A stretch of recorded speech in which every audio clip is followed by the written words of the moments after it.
3 பேர்கிட்டயுமே இந்த ஸ்வீட்டி நாட்டி கிரேசி தன்மை எதிர்பார்க்கலாமா? ஆனா எல்லா பெண்களுமே ஸ்வீட்டி நாட்டி கிரேசி தானே, என்ன பண்றது சொல்லுங்க. நீங்க பாத்தீங்களா இப்போ யூஸ்வலி பிரஸ் மீட்னா வந்து ஜென்ஸ் நிறைய உட்காந்துருப்பாங்க, லேடிஸ் பாத்தீங்களா அந்த சைட்ல இந்த சைடு வரைக்கும் நடுவில் வச்சு அம்மிக்கிட்டாங்க. ஸோ இதே மாதிரி ஆக்சுவலி டைட்டில் ஃபர்ஸ்ட் சொல்லும்போது நான் சொன்னேன் சார், நல்ல பாக்யராஜ் சார் படம் டைட்டில் மாதிரி வைங்க, அந்த மாதிரி ஒரு ஹியூமர் அந்த மாதிரி ஒரு ஸ்டைல் தான் அப்படின்னா, இல்லை சார் ட்ரெண்டா வைபா போவோம் அப்படின்னாங்க. ஸோ அப்படி ஸ்வீட்டி நாட்டி கிரேசி. அதே மாதிரி உங்களை வந்து இந்த தங்கம் மகன், அதுக்கப்புறம் இனிது இன்னது, அதுக்கு முன்னாடி அதுக்கப்புறம் கடாவர்லயே நல்ல எதிர்பார்ப்பு. இந்த படம் உங்களுக்கு ஒரு நல்ல பிரேக் இந்த தமிழ் ஏற்படுத்தி தருமா? விரும்புவோம், வேலையை கரெக்டாக செஞ்சுருக்கோம், நடந்துச்சுன்னா சந்தோஷம். ஆனால் என்னன்னா இந்த மாதிரி நான் தெலுங்குல பண்ணியிருக்கேன் ஃபுல் லென்த், ஒரு கமர்ஷியல், ஒரு ஒரு ஹாரர், ஒரு வீட்டில் ஒரு பேய், ஒரு அந்த மாதிரி சில விஷயம்லாம் கமர்ஷியல் நிறைய பண்ணியிருக்கேன். தமிழில் வந்து ரொம்ப ஒரு டைரக்டரோட இப்போ பண்ணிட்டு 2 படமே வந்து மிஷின் சார் லாஸ்ட் படம் பண்ணேன். இப்போ ஒரு லாஸ்ட் 5 மாசமா ஒரு படம் பண்ணி டைரக்டாக இங்கே வரேன். ஸோ கம்ப்ளீட்லி இது ஒரு வேற மைண்ட் செட். ஒரு டைரக்டரா வந்து அப்படிதான் புரிஞ்சு, நம்ம ஃபர்ஸ்ட் இங்கே டைரக்ஷன் டிபார்ட்மெண்ட்னால இந்த மாதிரி படம் அப்படின்னு நினைச்சிட்டு இருந்தேன். தெலுங்குல பண்ணும்போது எனக்கு அந்த ஃப்ரீயா இருந்துச்சு, மறுபடியும் பண்ணுவோம். இவ்வளோ என் ஃப்ரெண்டு சொன்னான், ஏன்னா நாங்களாம் சான்ஸ் தேட அலைஞ்சிட்டு இருக்கோம், நீங்களாம் ஹீரோ ஆகி நீங்க மட்டும் வளருவீங்க, எல்லாரும் படம் பண்ண மாட்டீங்க அப்படின்னா சிறப்பை கழட்டி அடிச்ச மாதிரி நானிலேருந்து சரி எல்லா படமும் நம்ம இறங்கி பண்ணுவோம் அப்படின்னு தான். நான் 2020 வரைக்கும் ஒரு 15 படம் பண்ணியிருந்தேன். இந்த 4 வருஷத்துல இன்னொரு 20 படம் முடிச்சிட்டேன். ஒன்னா நல்லா வரணும் அப்படின்னு பார்க்க. அதே மாதிரி இந்த படமும் கண்டிப்பா என்டர்டெயின் ஆகும். ரொம்ப எல்லாம் யோசிச்சுலாம் போகாம உள்ள போனோம்னா எப்படி ஒரு சுந்தர் சி சார் படம் பார்த்துட்டு ஜாலியா வெளியே வரும், அந்த மாதிரி ஒரு நல்ல படம்.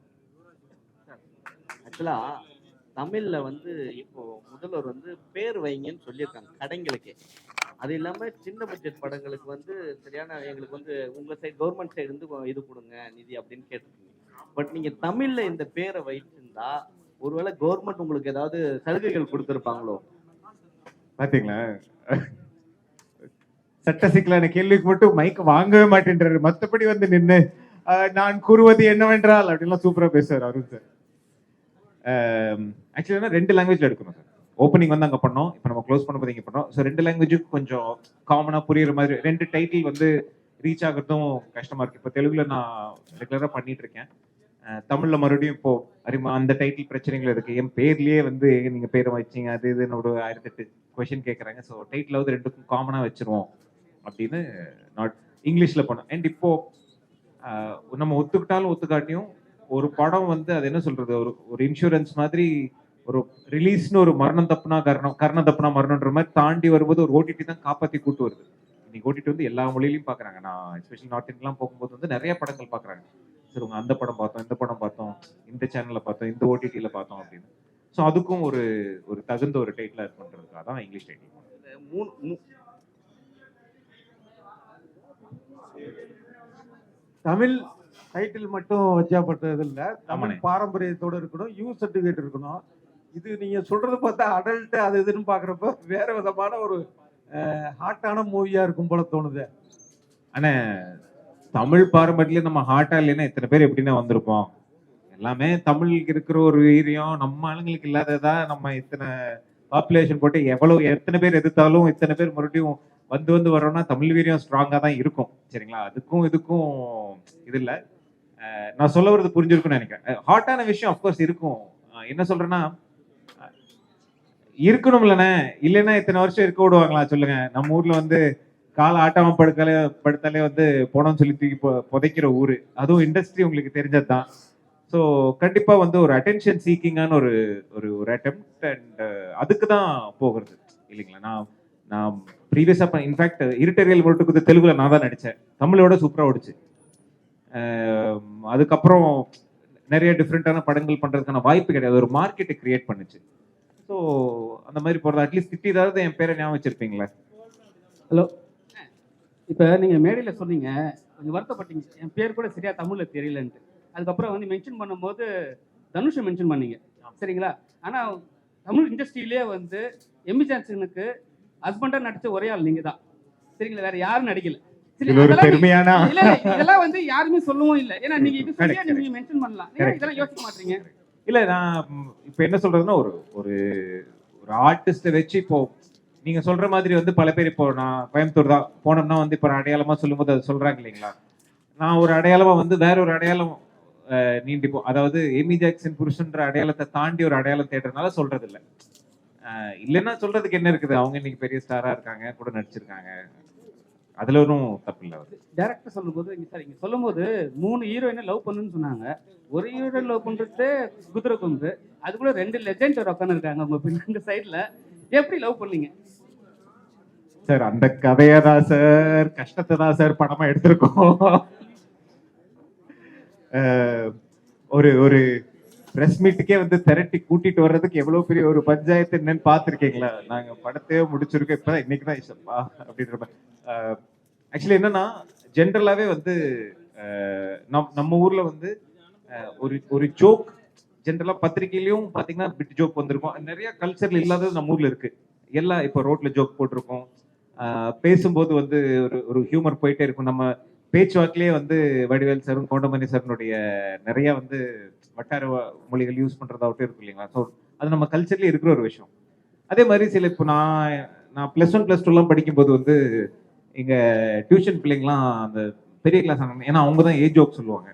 ஜோக் சொல்றவன்ட்ட தான் வந்து ஸோ அதுவும் ஒரு கலாச்சாரத்துல எப்படி ஒரு ஃபிளர்ட்டிங்கும் சில விஷயங்கள் இருந்ததோ அந்த மாதிரி சைட் அடிக்கிறதோ இந்த விஷயங்களும் இருந்திருக்கு சரிங்களா? அதை நம்ம ரொம்ப மூடி மறைக்காம எவ்வளவு தூரம் நான் சூக்கா சொல்றோம், அதாவது அந்த வல்கேரிட்டிக்கும், அதாவது ரொம்ப முக சுளிக்கிற மாதிரி போறதுக்கும் என்ஜாய் பண்றதுக்கு ஒரு சின்ன நூல் இருக்கு இல்லைங்களா? அந்த நூல் பிடிச்சி போறதுதான் படம். அது பிடிச்சி பண்ணிருக்கும்னு ஒரு நம்பிக்கை இருக்கு சார். ஹீரோ சார் அதே மாதிரி ஒரு பீரியட் வந்து சிவாஜி தொடங்கி டிஆர் வரைக்கும் தஞ்சாவூர், அதுக்கப்புறம் மதுரை பாரதி ராஜா, அப்புறம் கோயம்புத்தூர் பயங்கரமாக கோலச்சிச்சு. இப்போ மெட்ராஸ். இந்த டயத்தில் கோயம்புத்தூர்காரரா நீங்கள் ஜெயிக்கிறதுக்கு என்னெல்லாம் எஃபர்ட் போட்டுட்டு சார்? மனதில் நம்பிக்கை, நேர்மை, நாணயம், இதை தவிர வேற எதுவுமே போடுறதுக்கு இல்லைன்னு வச்சுக்கலாம். நான் ஆக்சுவலி நான் இங்கேயும் படித்தேன். நான் இங்கே சென்ட் ஆஃப் ரோட தான் படிச்சுட்டு இருந்தேன். எம்சிசி தாம்பரத்தில் தான் படித்தேன். இன்ஃபேக்ட் எல்வி பிரசாத் ரோடை தாண்டி போனால் எல்வி பிரசாத் ஃபிலிம் இன்ஸ்டியூட் இருக்கு. அந்த இன்ஸ்டியூட்ல மட்டுமே ஒரு 35 ஷார்ட் ஃபிலிம் நான் நடிச்சிருக்கேன். யூடியூப் வந்த புதுசுலேயே வந்து காதலி சொதுக்குவது எப்படி, மிட்டாய் வீடு, இன்னைக்கு இருக்கிற மிகப்பெரிய இயக்குநர்கள் எல்லாருமே வந்து ஒரு காலத்துல கூட ஷார்ட் ஃபிலிம் பண்ணி வந்தவங்க தான். இன்க்ளூடிங் இப்போ கடைசி விவசாய மணிகண்டனுடைய ஒரு ஷார்ட் ஃபிலிம் 40 மினிட் ஃபில்ம் மீண்டும் ஒரு புன்னகைன்றது கூட நான் தான் பண்ணேன். ஸோ இங்க இருந்து சென்னையில இருந்து பல வருஷம் பல படிகள் ஏறி பெருசா ஒர்க் அவுட் ஆகலன்னு தான் போனேன். வந்துருந்துச்சுன்னா நல்லா இருந்திருப்போமே இங்க. ராதா மேம். நன்றி நன்றி நன்றி. ராதா மேமுக்கும் இனியா மேமுக்கும் தான். 2 பேருமே வந்து வரும்போது பயங்கர ஸ்லிம்மா இருந்தீங்க. ஓ தேங்க் யூ. பார்க்கும்போது உங்களை ரசிக்கிற மாதிரி இருந்தது. பட் ஆனா போக போக பாத்தீங்கன்னா கொஞ்சம் இதுவாயிட்டே போயிட்டு இருக்கீங்க. எதுவாயிட்டு? கொஞ்சம் உடம்பு போட்டுக்கிட்டே போறீங்க. கொஞ்சம் பெருத்துக்கிட்டே போறீங்க. இந்த படத்துல அவருக்கு ஈக்குவலா எப்படி பண்ணிருக்கீங்க? ஹீரோக்கு ஈக்குவலா 2 பேரும்? அப்படிலாம் இல்லைங்க. எல்லாருமே ஒரே மாதிரி இருக்க முடியாதுல்ல. எல்லாருமே ஒரு லேடிஸ்ன்றப்போ அப்ஸ் அண்ட் டவுன்ஸ் நம்ம ஏறுவோம் இறங்குவோம். அப்படிலாம் இல்லை. இது கேரக்டர். எங்களோட கேரக்டர் நாங்கள் ஒர்க் பண்ணோம். இனியாவோட கேரக்டர் இனியா ஒர்க் பண்ணாங்க. ஸோ அந்த கேரக்டர் அது வந்து நான் சொன்னால் வந்து படம் கதை என்னன்னு தெரிஞ்சிடும். நீங்கள் படம் பாருங்க, உங்களுக்கு புரியும். இது ஏன் கேக்குறேன்னா, கேளுங்க. ஜென்ஸ் வந்து வயசானாலும் ஹீரோவா தான் நடிப்பாங்க. ஓகே. பட் ஹீரோயின் வந்து கொஞ்சம் உடம்பு பட்டாவே அம்மா கேரக்டர், அக்கா கேரக்டர், அண்ணி கேரக்டர் தான் வருவாங்க. ஓகே. அததான் கேக்குறேன். இல்லைங்க அப்படி. இனியா மேடம் சொல்லுவாங்க. ஒன் செகண்ட், நான் இன்னொரு விஷயத்துக்கு உங்களுக்கு பதில் சொல்ல விரும்புகிறேன். சார் வந்து கேட்டார், இந்த மாதிரி இங்கிலீஷில் வந்துட்டு டைட்டில் ஏன் வச்சுருக்கீங்க அப்படின்னு சொல்லிட்டு.